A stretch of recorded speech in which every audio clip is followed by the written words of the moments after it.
Good morning, students. I am Popinder Sani, your math teacher. As you know, due to coronavirus, RK International School is going to start online classes. So today we will study about chapter 1 number systems. Students, number system के बारे में आप पिछली class में पढ़ चुके हो, ठीक है। उसके बाद में हमें यहाँ पे थोड़ा इसके बारे में एडवांस में पढ़ना होगा इस क्लास के अंदर। तो सबसे पहले इसके बारे में हम जान लेते हैं कि क्लासिफिकेशन ऑफ नंबर्स क्या होता है। क्लासिफिकेशन ऑफ नंबर्स या टाइप्स ऑफ नंबर्स आप पिछली क्लास में बहुत अच्छी तरीके से पढ़ चुके हो, बट हमें यहाँ पे भी इसे थोड़ा पढ़ना है।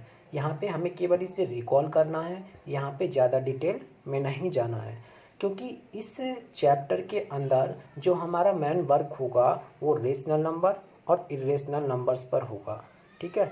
तो सबसे पहले रिकॉल कर लेते हैं इन नंबर्स के बारे में भी। नेचुरल नंबर, नेचुरल नंबर क्या होता है? All counting numbers are called natural numbers.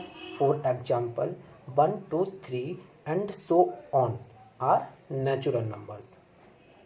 Whole numbers, अगर नेचुरल नंबर्स में हम जीरो को और इंक्लूड कर देते हैं तो वो होल नंबर्स बन जाते हैं, राइट। उसके बाद में फिर इंटीजर्स, इंटीजर्स क्या होते हैं? अगर हम होल नंबर्स के साथ में नेगेटिव काउंटिंग नंबर्स को भी ऐड कर देते हैं तो वो इंटीजर्स बन जाते हैं। फॉर एग्जांपल जीरो से अगर हम राइट साइड में जाते हैं, मीन्स पॉजिटिव डायरेक्शन में जाते हैं, तो ये हमें पॉजिटिव नंबर्स मिलते हैं।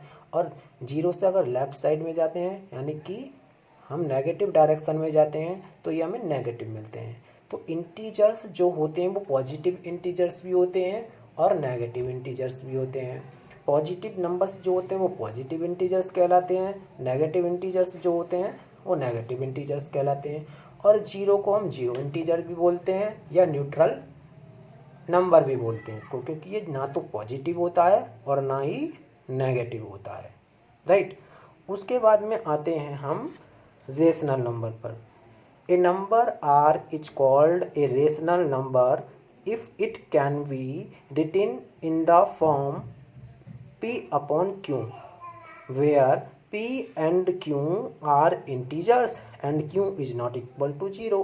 यानी कि कोई भी नंबर एक रेशनल नंबर कहलाता है जिसे हम p अपॉन q की फॉर्म में लिख सकते हैं, और वहाँ पर p और q इंटीजर्स होंगे, लेकिन q जीरो नहीं हो सकता, लेकिन q जीरो नहीं हो सकता।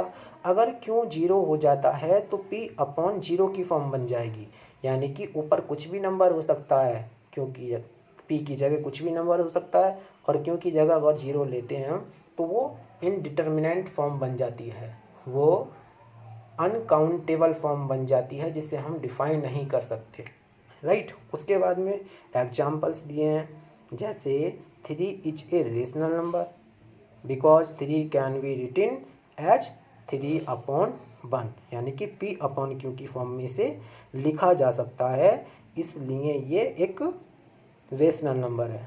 Similarly we can say that 7 is a rational number because 7 can be written as 7 upon 1। 1 से डिवाइड करेंगे 7 को तो 1 ही आने वाला, 7 ही आने वाला है, राइट। इस वजह से ये क्या है, एक रेशनल नंबर है।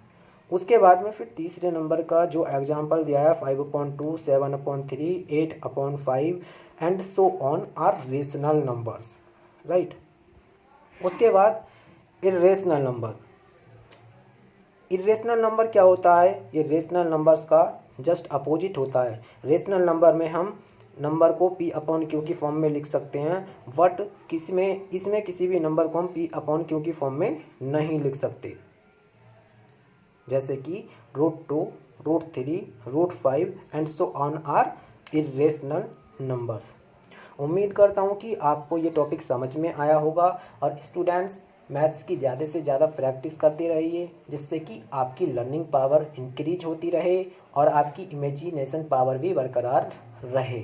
And at last I want to say be safe, be careful, stay at home, don't go outside anywhere. Thank you so much.